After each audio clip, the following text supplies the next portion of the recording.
Aha, rekord getdi. Başlayaq da onda. Tamam, buyurun. Salam əziz dostlar.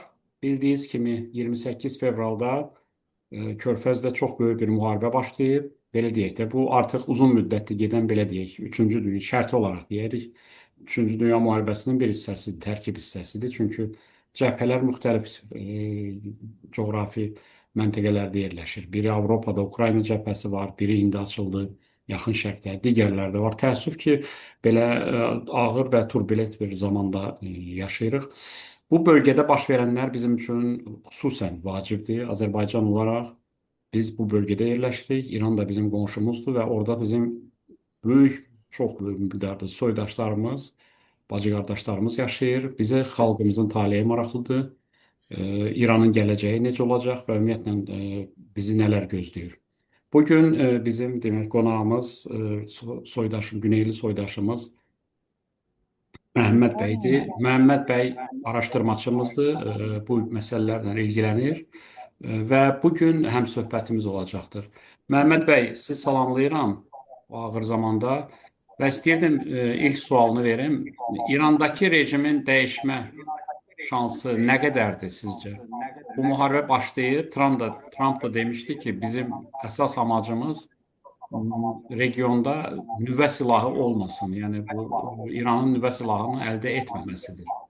Amma bizi maraqlandırırdı ki, burada əziz dostlar, demək bizə ən vacib olan məsələ budur. İrandakı rejimin ömrü nə qədər qalıb sizcə? Siz necə düşünürsünüz?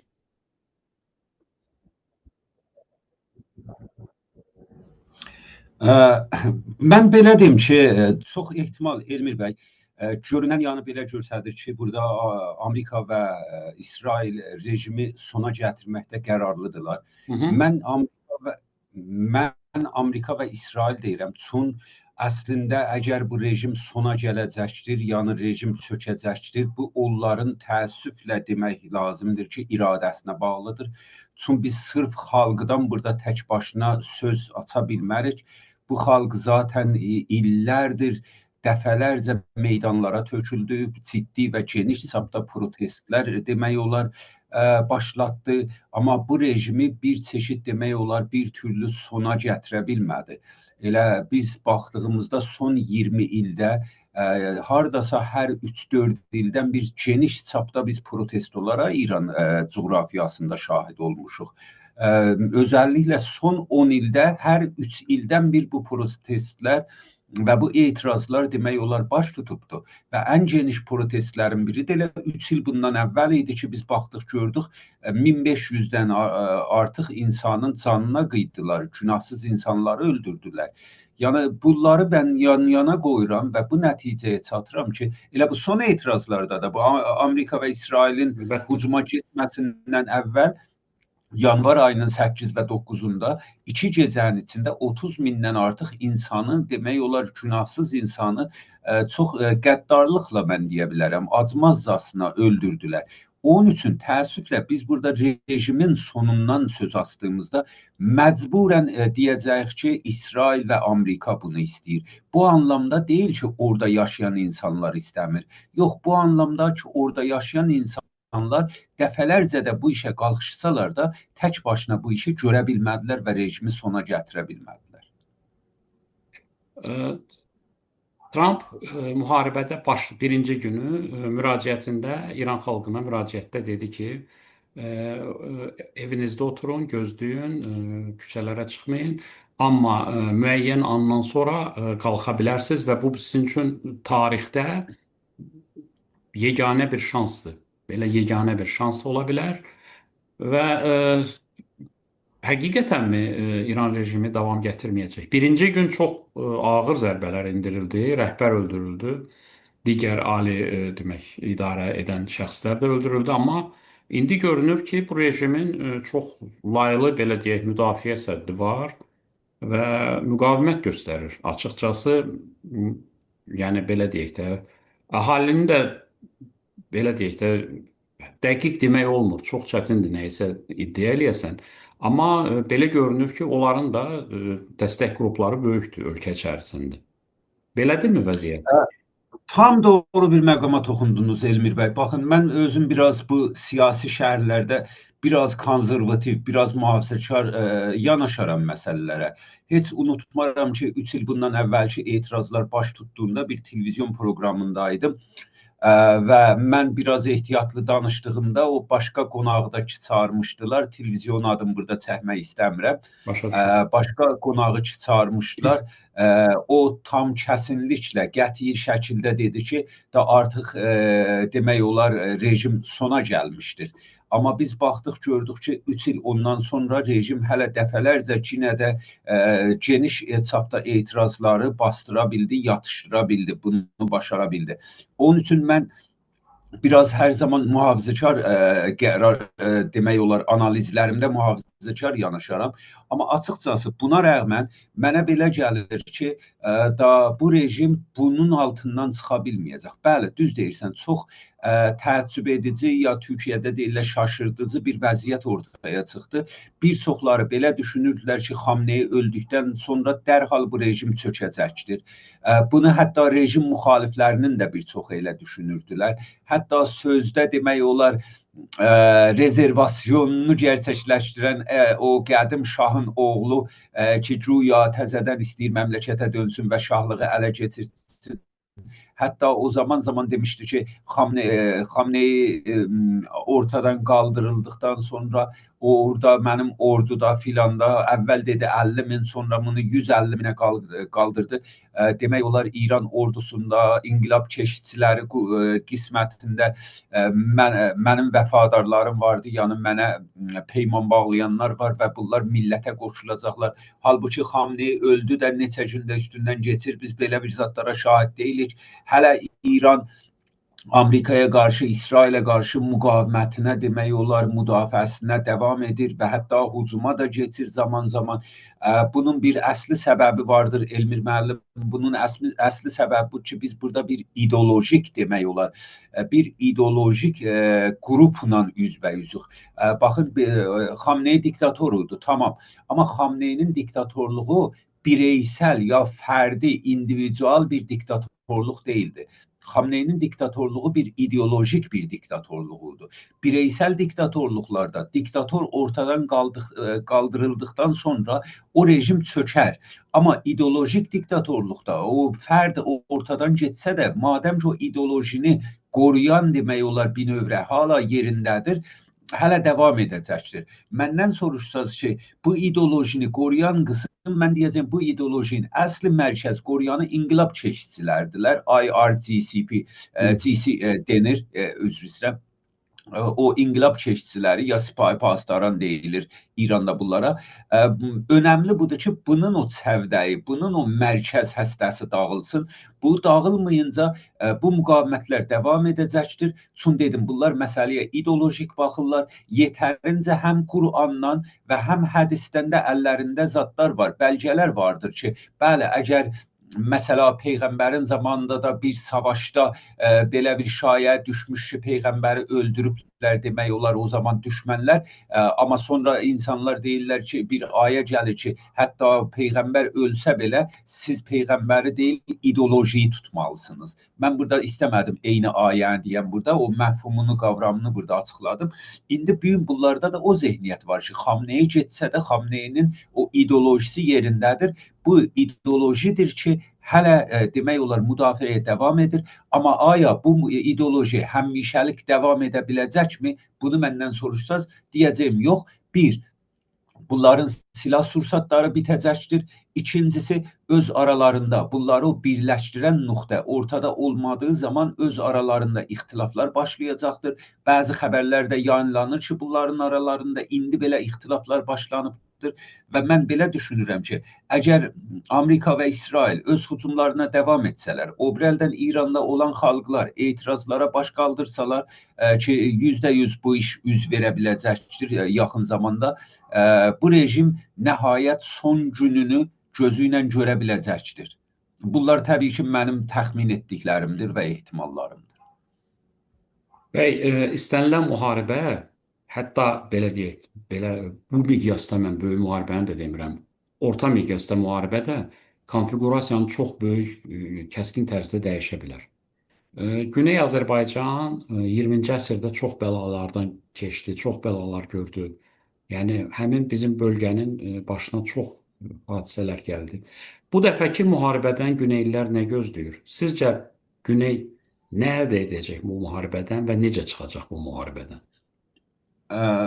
Baxın, Güney Azərbaycanda bəlli bir demək olar sürət, yəni daha öncədən bəlli bir sürət göz önündədir. Güney Azərbaycan türkləri daha əvvəlkindən daha bilgili insanlardılar. Tarixlərini bilirlər. Məşrutə hərəkatında hardasa 120 il bundan əvvəl demək olar başrol oynayan Güney Azərbaycan türkləri nə oldu ki, 50 il tam 40 il ondan sonra Seyid Cəfər Pişəvərə hərəkatı ya Azərbaycan Milli Hökumət hərəkatına başladılar. Bugün Güney Azərbaycan türklüyü bu yetərincə tarixi bilgiyə sahibdir. Nəcr oldu 1979-da Azərbaycan Şah rejiminə ən ciddi etirazları demək olar tərtib verən Azərbaycan və Təbriz oldu. Amma 1379 inqilabından sonra yine Azərbaycan tapdalandı, Azərbaycan haqları ayaqlandı. Bunlar bugün Güney Azərbaycan türkünün gözünün qabağındadır və bunun üçündür də ki, Fars bölgələrdə Qədim Şahın oğlu tərəfdar qazana bilsə də ki, bəlli səviyyədə qazanıbdır. Mən demirəm çox ya az, o başqa bir mövzudur. Amma Azərbaycan bölgəsində, Güney Azərbaycan bölgəsində hardasa deyə bilərik tərəfdar qazana bilməyibdi. Yəni çox nadir bir adam var ki, Azərbaycan türkü ola və Azərbaycanda yaşaya və təzədən Şah rejiminin geri dönməsini istəyir. Amma bu farslarda... Yəni yoxdur demək olar da, yoxdur.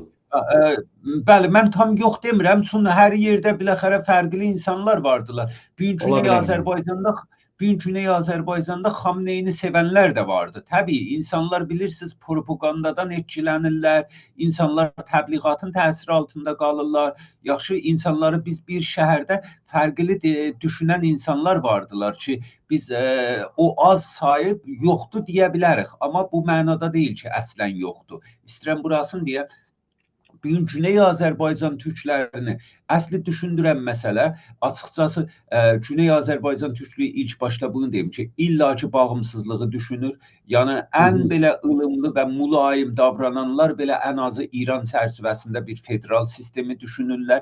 Amma biz Azərbaycan milli hərəkatı dediyimiz bir cəryan ki, hardasa 30-40 ildir Azərbaycanda ilk və son sözü bu demək olar hərəkət danışıbdır.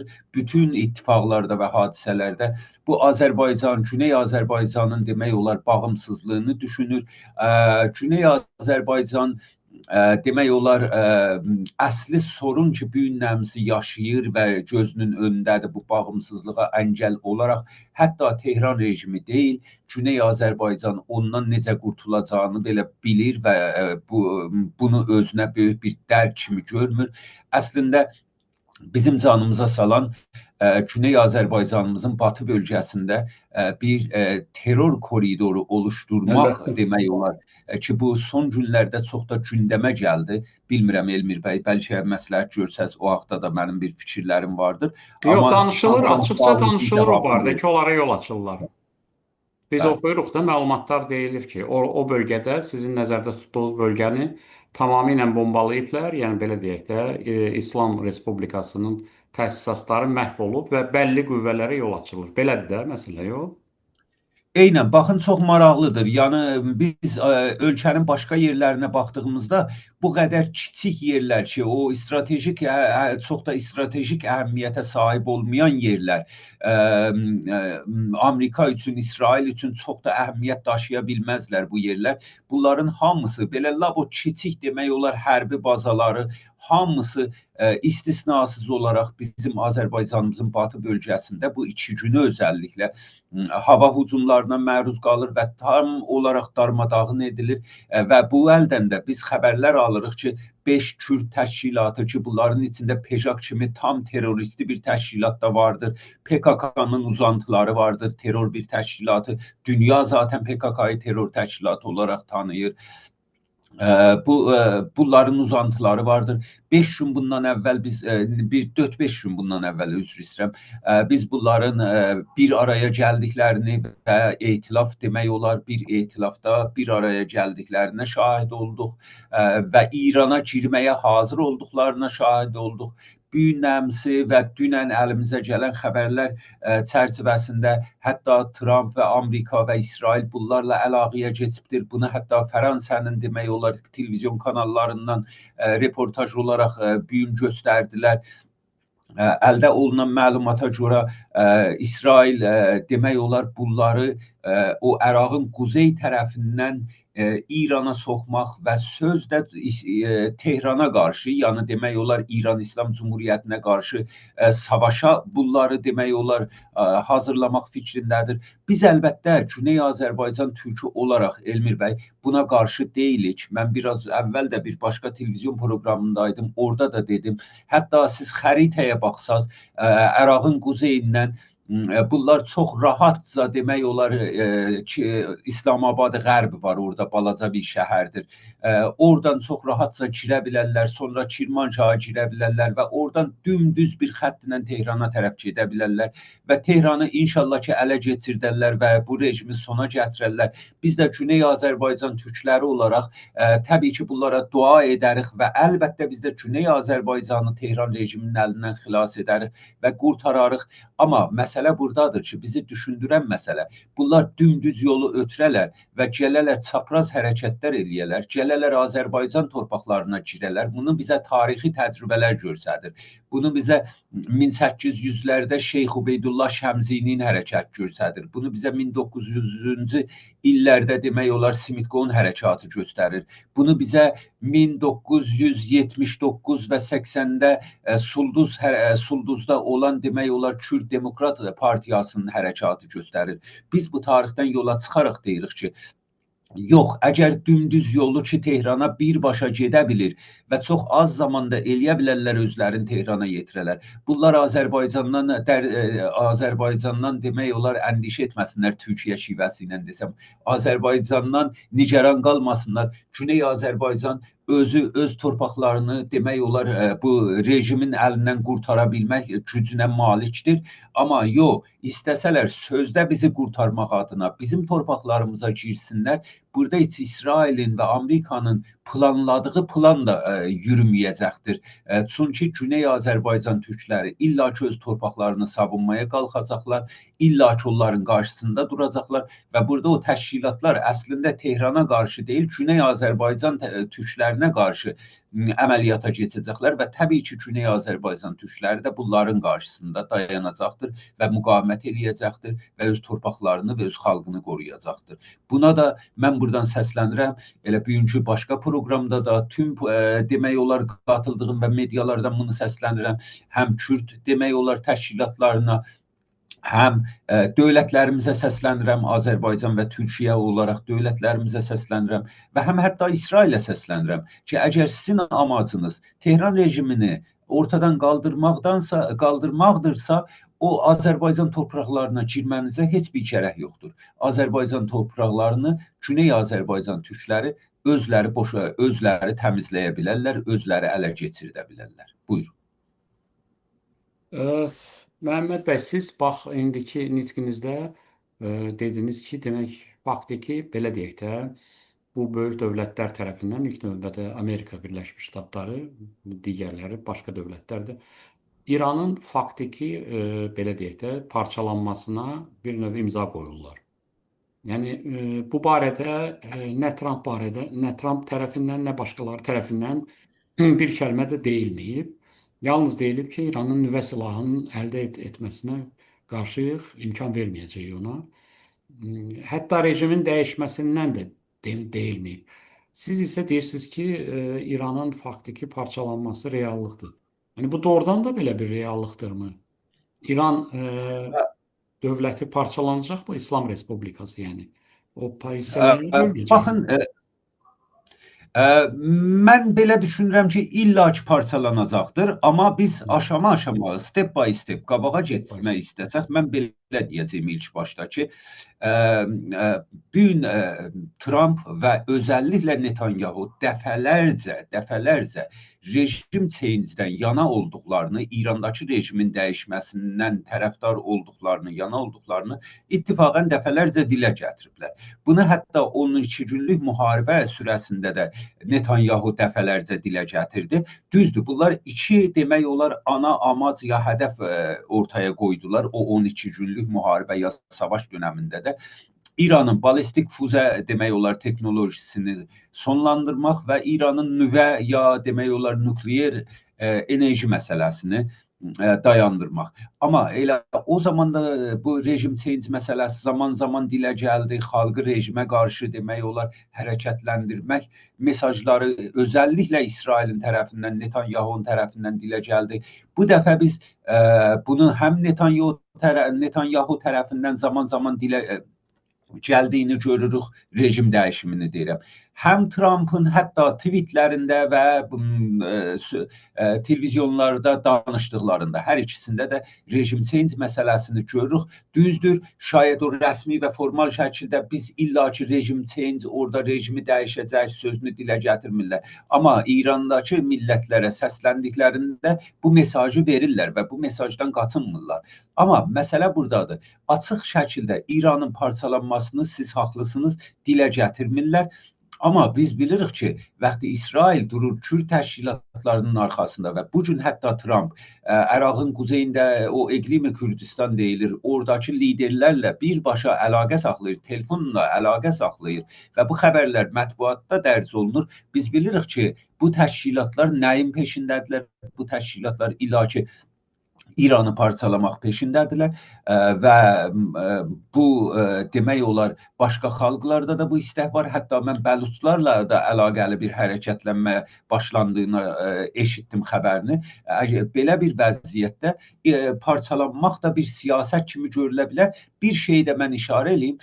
Bəlkə demək olar bu hadisələr biraz erkən, biraz tez başlandı. Çünki demək olar bu yavaş-yavaş bu zehniyyətlər İsraildə və Amerikada canlanırdır ki, İran parçalana bilər. Baxın, biz elə hardasa o 12 günlük savaş dönəmi idi ya ondan biraz qabaq idi. Mən tam tarixini unutdum. İsrail parlamenterləri, Knesset deyirlər orada da. Knesset. Hə, orada çox bəlli sayda, çox yuxarı sayda demək olar o parlamenterlər bir bəlgə imzalamışlar, bir kağız imzalamışlar Güney Azərbaycanın bağımsızlığına dəstək adına. Bu çox da geniş mətbuatda o zaman yayınlandı və bunların imzaları yayınlandı. Və biz bunu bəzən Amerikan senatorlarının dilindən eşitdik. Biz bunu Wall Street Journal ki, Amerikada çox ciddi bir əhəmiyyətə sahib olan bir nəşriyyədir. Orada gördük bu zehniyyəti. Biz bunu Jerusalem Postun peş-peşə dalbadal ardıcıl olaraq neçə məqaləsində gördük. Nəinki bir məqalədə deyə və vazgeçə. Ardıcıl olaraq peş-peşə fərqli saylarında bu məsələyə toxunmasını gördük. Onun üçün mən bu ehtimalı da rədd eləmək istəmirəm. Mən demirəm ki, illa ki Amerikanın hədəfi, illa ki İsrailin hədəfi İranı parçalamaqdır. Yox, mən bunu demirəm. Amma rejim change onların hədəfi kimi görünür. Danışıqlarından bunu anlamaq mümkündür. Hətta tweetlərindən bunu, tweet deyəndə X olmuş artıq adı. X platforması. X platformunda paylaşdıqlarından bunu biz görə bilirik. Amma rejim change, bu İranın parçalanması bundan daha artıq ki, onların planı ola İranın öz iç dinamikasından doğan bir məsələdir. Yəni başqa bir çarə olmayacaq. Bu ölkə bütövlüyünü qoruya bilməyəcəkdir. Sadəcə biz deyək ki, rejimi dəyişdik və başqa bir lider gətirdik. Bu bəli ola bilər Amerika öz gücünü kullanaraq, məsələ deyirəm, sabah birisi gün bir nəfəri gətirə Tehranda oturdu və bir öz gücünü kullanaraq bir neçə ildə bu vəziyyət davam edə bilər. Amma Amerika həmişəlik bu coğrafiyada qala bilməyəcək. Necə ki həmişəlik Əraqda qala bilmədi, necə ki həmişəlik Vyetnamda qala bilmədi, necə ki həmişəlik Əfqanistanda qala bilmədi. Onun üçün bu iç dinamik bir gün özünü göstərəcəkdir. Mən illər boyudur İran məsələsini araşdıran birisi olaraq, İran məsələsini düşünən birisi olaraq bu söz deyirəm ki, əvvəl-axır o ölkə parçalanmağa tərəf gedəcəkdir. İstər biz bunu bəyənək, istər bəyənməyək, istər bizim xoşumuz gələ, istər xoşumuz gəlməyə. Mən burada var olan bir durumu açıqlayıram. Burada mənim göylüm bunu istəyir, mənim göylüm bunu istəmir, başqa məsələdir. Maraqlı məsələdir də bu. Hər hansı bir dövlətin parçalanması çox mürəkkəb bir prosesdir. Biz bunu daha öncəki proseslərdə, hadisəli tarixdə gördük də. Məsələn, tutaq ki, İraq dövləti çox zəiflədilmişdi. Siz demişkən, Səddam getməklə bütün sistem çökdü. Çünki ideolojik bir, belə deyək, totalitar paradigması yox idi. Orada sadəcə bir dənə lider idi. Hərbi forma geyinib, beret taxıb, yəni hərbi formada özünü göstərirdi. Bu avtokratiyadır da, klassik. Amma İranda başqa bir rejimdir, totalitar rejimdir. Əvvəla bunun belə deyək də sakral bir kitabı var.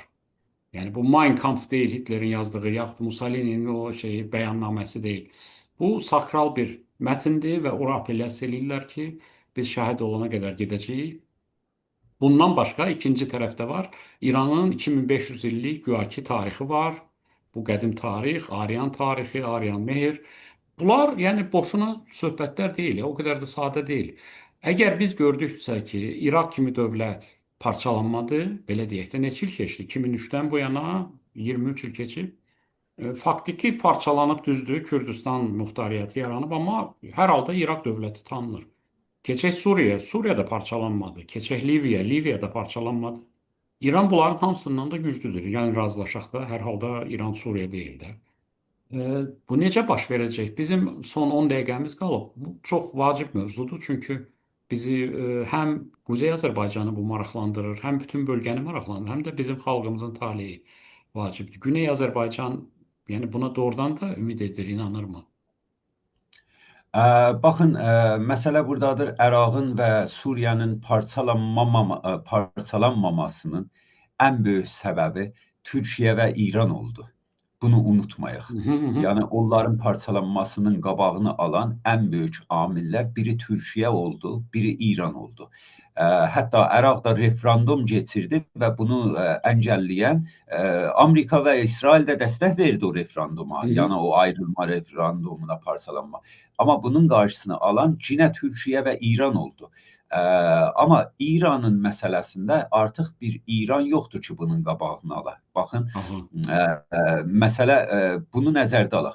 Və Türkiyə bugünkü halında təbii ki, bunu istəmir. Mən bu günlərimsi həm Türkiyə Cumhurbaşqanı Sayın Erdoğan'ın və həm MHP başqanı demək olar Sayın Bahçəlinin danışıqlarına tamamən qulaq astım. Normal şərtlərdə Türkiyə bunu istəmir. Amma dinamiklər orada fərqlidir. Əvvəla o 2500 illik saxta tarixə bugün yeni nəsil İranda heç inanmır və heç qəbul eləmir o saxta tarixi ki, güya bizim birliyimiz vardır. Mən dedim, yeni nəsil istər Güney Azərbaycan türk olsun və istər hətta başqa etniklər olsun, o qədər tarixi bilgiyə sahibdir ki, artıq bunları bu tarixi sloqanlarla, şüarlarla aldatmaq olmur. Bunları nəzərdə alaq. Və uzun zaman Suriyəni siz örnək verdiniz. Suriyədə 120 illik bir xalqın mücadiləsi yoxdur. Zaten 120 il bundan əvvəl Suriyə deyə bir ölkə, Əraq deyə bir ölkə yox idi. Mən sizə burada dedim ki, 120 il bundan əvvəl Azərbaycan İranı qurtarmaq üçün ayağa qalxdı və məşrutə hərəkatına başladı. Baxın, sadəcə 20 il ondan sonra, məşrutə hərəkatından sonra elə məşrutə hərəkatının liderlərindən sayılan Şeyx Məhəmməd Xiyabani və yenə məşrutə hərəkatının lap belə əvvəl səfində yer alan bəzi şəxsiyyətlər, o cümlədən məsələ biz baxırıq Nurullah Yekanlı kimi adamlar gəlirlər Azərbaycanda bir çeşid xudmuxtarlıq və özəlçilik sistemi Şeyx Məhəmməd Xiyabani ilə başlatmaq istəyirlər. Və 20 ildə hardasa ondan sonra, mən burada rəqəmləri tam dəqiq demirəm, hardasa 20 ildə ondan sonra biz Azərbaycan Milli Hərəkatının və Azərbaycan Milli Hökumətinin qurulmasına şahid oluruq. Baxın, bunları lütfən yan-yana qoyaq. Azərbaycan Milli Hökuməti qurulduğunda orada Sadiq Padqan var, çox maraqlı bir söz deyir. Deyir, artıq Azərbaycan keçmişindən dərs alıbdır. Azərbaycan 40 il bundan əvvəlki xətalarını bir daha təkrar eləmək istəmir. Biz bu dəfə sadəcə Azərbaycan üçün mübarizə eləyəcək. Azərbaycan, Azərbaycan üçün. Bu şüarı verirlər və ortaya qoyurlar. Sən Sadıq Padıqanın dediyi sözdən 40 il geriyə qayıtsan tam Səttarxan dönəminə rast gələcəksən. Baxın, İranda yaşayan xalqlar, Suriyədə yaşayan xalqlar deyirlər. İranda yaşayan xalqlar, Əraqda yaşayan xalqlar deyirlər. İranda yaşayan xalqların bir keçmiş demək olar tarixi yaddaşları vardır və mübarizə təcrübələri vardır. Bu Güney Azərbaycan türkündən mən burada bəhs elədim, amma başqa etniklər haqqında da bir bu az-çox bu tarixi yaddaş və bu xatirələr var. Hələ ki yenə də deyirəm, burada Güney Azərbaycan türkləri bəlkə yol bəlirləyirlər. Yəni ən təsirli demək olar etkiyə sahib ola bilirlər. Çünki Güney Azərbaycan türkləri heç zaman unutmamışlar ki, biz əslində Kuzey Azərbaycanla bir idik və biz bir savaşın nəticəsində bir-birimizdən ayrı düşmüşük. Bunu, yəni biz bunları da biz nəzərdə almalıyıq. 1828 Türkmənçay müqaviləsini unutmamışlar. Yaxşı, bunları mən yan-yana qoyuram. Deyirəm, tarixi bir ölkənin haqqında və ümumən siyasi şərhlərdə, analizlərdə mən heç zaman qəti bir şəkildə fikir ortaya qoymaram. Mən ehtimalları deyirəm, senaryoları paylaşıram. Hı hı. Deyirəm ki, muhtemel senaryoların biri budur və mən bu senaryonun gerçək olmasının da demək olar ehtimalını yüksək görürəm. Çünki dediyim kimi bu etniklərin son illərdə başlatdığı hərəkatı, mübarizələri və keçmişdəki demək olar mübarizələrini diqqətə alaraq bu nəticəyə çatırıq. Məhəmməd bəy, sizə minnətdaram bu söhbətə görə və düzün desəm sizin danışığınızdan belə ümidlər doğur. Bizim də arzumuz əslində budur. Biz çox istəyərdik ki, güneydəki xalqımız istəyinə çatsın və bu müharibə də çox tez bitsin. Çünki çox dəhşətli hadisələr baş verir və həmişəki kimi müharibədən ən çox əziyyət çəkən sadə insanlar, sadə xalq. Fərqi yoxdur. Elə. Güneydəki soydaşlarımız olsun, başqa insanlar olsun, fərqi yoxdur. Bizim üçün yalnız əsas amalımız budur ki, Güney Azərbaycanda sülh olsun və xalqımız istəyinə çatsın. Biz bu söhbətləri davam etdirəcəyik, Məmməd bəy.